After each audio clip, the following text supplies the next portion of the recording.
We continue our service with wonderful words of wisdom from Pride Adami. Thank you, Pride. Thank you, Rebel. Right. These are some of my reflections on Rosh Hashanah. Today is an auspicious day.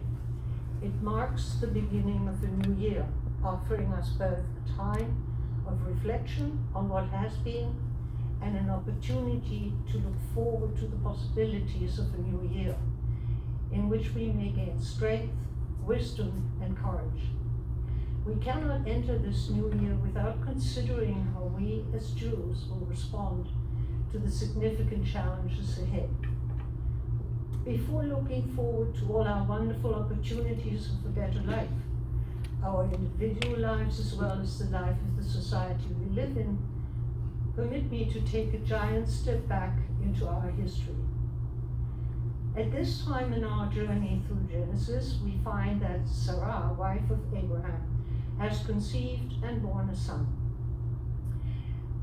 We learn in Genesis that God took note of Sarah as he had promised. This is interesting because it might make us wonder whether God had actually forgotten Sarah until now. Putting ourselves into her shoes, would it not be surprising that after a long life devoted to her husband, she was feeling bereft at her inability to conceive children? Would she not have felt betrayed by her body? Can we understand that perhaps there is an ever-growing anger in Sarah, a feeling that God has forgotten her? After decades of what can truly be seen as profound loss, perhaps feeling worthless as a wife, seeing her slave Hagar bearing a son to Abraham, her deep anguish turns to a slow burning anger. Sarah is angry. And then, lo and behold, at the age of 90, God tells Sarah that she will conceive and bear a son. What is her reaction to this? She laughs. After a lifetime of barrenness, God tells her she will conceive. Does he mean it? Can he really do it? Now her hopes are rising again. Yet there is still that deep anger, the profound doubt that she actually can, at her age, conceive and bear a child. But God was true to his word. Upon the birth of her son, her anger dissipates into joy and laughter. She names her son Isaac, which in Hebrew means he who laughs. After Isaac's birth, Sarah says, God brought me laughter. Over the millennia, we, the descendants of Abraham and Sarah, have experienced great loss. We have mourned that which was and that which might have been. Considering the foregoing, we might be forgiven to feel anger and the injustices that we have endured. Yet in the darkest hours throughout our history, there was always hope. Hope that God would keep us strong, guide us, help us keep our faith, show us a way to channel our anger into a positive way of dealing with adversity. As Emily Dickinson so poignantly wrote, hope is that thing with feathers that perches in the soul. This sentiment has never been more relevant to who we are today, where we have been and where we should be going.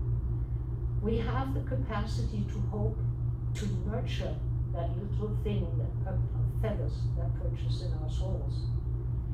Anger is both a corrosive and a rehabilitative emotion. It can lead to many different outcomes. No doubt, we have all felt anger at times. It can flare up and make us do rash things. Stuck in traffic, long lines at the supermarket, a rain-soaked weekend, and we figuratively shake our fists and rail at all the dark clouds hanging over our heads. Anger can also smolder, often over a long time, even years, and make us bitter, even resentful. This kind of anger robs us of the ability to have healthy relationships, to face adversity calmly and work through obstacles in a rational way. It gnaws at us. It destroys our peace of mind, leaving us in a very dark place. We see no joy, no peace, no sunlight to heal us. However, anger can also be righteous. It moves us forward, it gives us power, and it can spur us into action. This kind of anger gives us the strength to act in a profound and sometimes dramatic way. We have endured a truly anno horribilis, a horrible year. Many of us are coping with heartbreaking loss, with feeling imprisoned in our own four walls. We miss observing Shabbat in our synagogue, joining together in prayer and song, sharing our oneness in our shul in person. But this kind of smoldering irritation, if not outright anger, does lead to soul searching.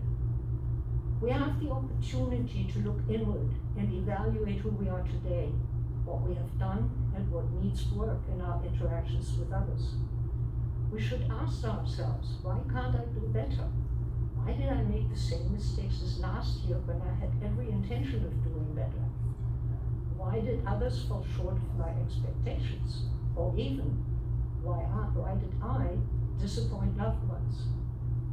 Yet remember that little thing with feathers. We can do better. We can nurture hope.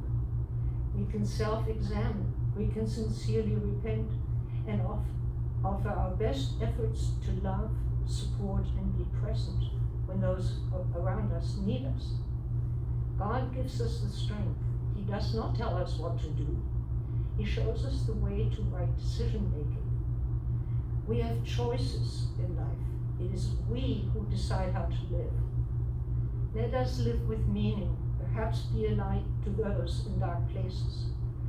Never miss an opportunity to tell the people around us that we love them, because you never know what tomorrow will bring.